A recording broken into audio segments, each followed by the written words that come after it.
Have you ever wanted to fry an egg on top of Mount Everest? I mean, not really, but I actually never really thought about that. Well, today is your lucky day, because that opportunity is yours. Do you have any cooking skills? Yeah, I think so. Do you have any egg flipping skills? Let me check.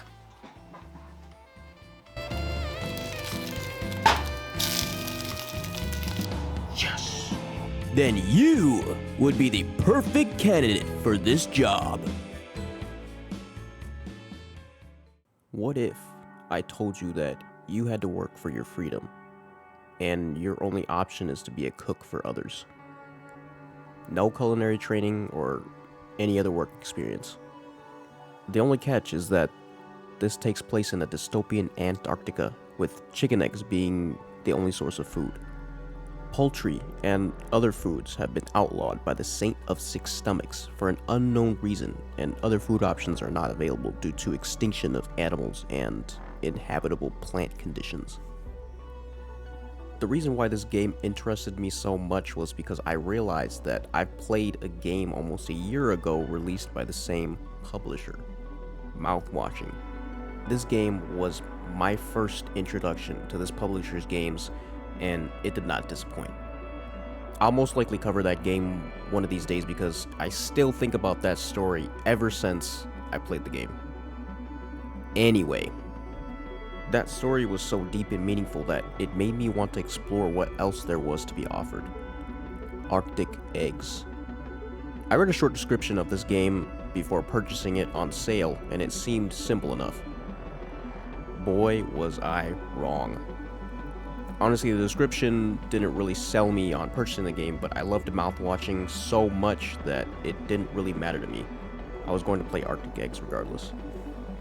You play as a character that has a chance at freedom, and their only option is to become the local cook, cooking meals to everyone's satisfaction.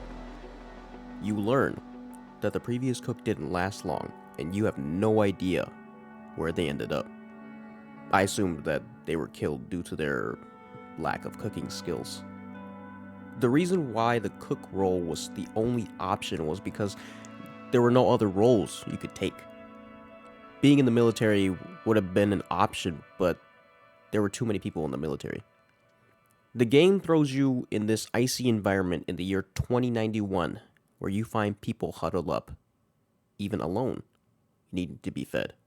The main goal: feed 27 people to their satisfaction. Why 27 people? I have no idea. The game explains that feeding 27 people is your only option to greet the Saint of Six Stomachs. The game says 27 is a weird number, and I couldn't agree more. 27 is a really weird number. So, there I went off, in this unknown land, feeding people in the cold. The game started me off easy with an egg and a cigarette. I guess it was supposed to add some smoky flavor. Most likely nicotine too, but I wouldn't know. I've never cooked an egg with a cigarette before. You know what?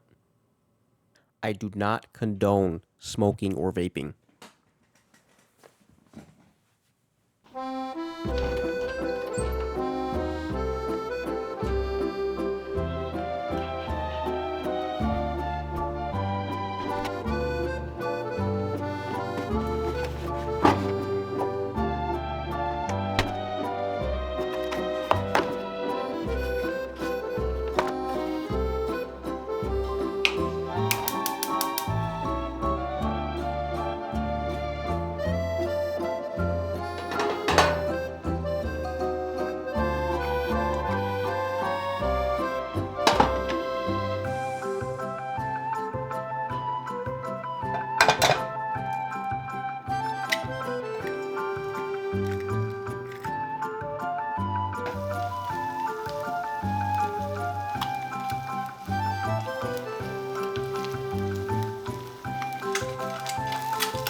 I had that wrist action and cooked food with ease in the main area of the game.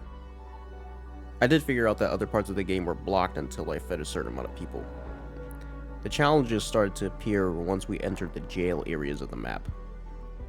This game threw a lot of things at me at times where my brain couldn't process what was going on when given, whether that was new information or random items being thrown in my cooking pan, because all I was focused on was trying to flip my food to perfection.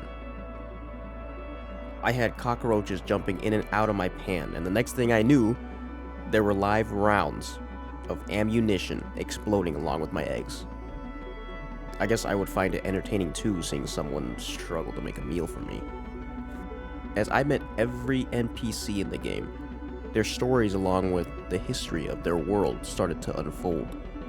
From learning about people's living conditions to seeing a divide in the way people are living, it made me realize the population's power struggles. It seemed like most people had no other option than to stand outside in the cold. It was either that, spending time at a bar if you had the money for it, or spending your time in a jail cell. With most cells occupied by one person, sometimes multiple people, I also came to realize that these people didn't look like people at all. They looked more like robots. I assumed that they were still people on the inside somehow, but my brain went to thinking that these inmates had longer than life sentences. Maybe replacing their human body with tech would make sure that they complete their sentence, no matter how long it is. The military occupying the jails and the outside were more cryptic to me than those in jail. I never really got the satisfaction of really knowing the purpose of the massive military presence. I mean, other than knowing that poultry was outlawed. It seemed that even though there was risk to eating outlawed food, people still had the courage to grow their own food, even if it took them their whole life to grow, or even if it would cost them more jail time, or jail time in general. Most of these items were animals such as fish, insects, and other meat sources. For me, it didn't matter what I had to put in my pan. I just knew I needed to keep flicking my wrist for my freedom. The game kept throwing new items for me to cook or navigate through. I loved how the game wanted to see me struggle. New cooking material gave me a good challenge, but I will say the puffer fish gave me the hardest time of my existence. Did you know that chefs have to have a license to prepare puffer fish? At least they do in Japan. I don't know about the US. There were many NPC stories that stuck with me, but the one that impacted me the most was a father whose son had replaced himself completely with mechanical parts. It was sad because the father was being slowly transitioned into what his son had become, while also being forced to basically become a robot by his own son. I know, a little confusing. The father shared that he would rather die, and that when he wasn't in the hospital having surgery done, he was always on the pier fishing for food. The reason why that's significant is because the only thing he was going to miss was the taste of food. His next surgery was going to be the removal of his tongue. Once I completed my mission of feeding at least 27 people, I was finally able to meet the Saint of Six Stomachs. This part was very mysterious to me because I didn't know whether or not I was going to meet 6 different individuals or just one. This was my final boss. Did I have enough egg flipping skills to earn my freedom? Yes. Yes, I did. This was an intense and particularly disturbing moment of the game. We end up meeting all 6 stomachs of the 6 saints, each saint getting progressively harder. Even after meeting them all, I still didn't really know what kind of being they were. Regardless, we had our little chat after cooking for the Saint of Six Stomachs and were on our way to our deserved freedom. The one question that came up more than once throughout my playthrough was, can you fry eggs on top of Mount Everest? Maybe that was a question people at the time pondered because maybe there wasn't anything more important than answering that question. Maybe the answer to that question meant freedom.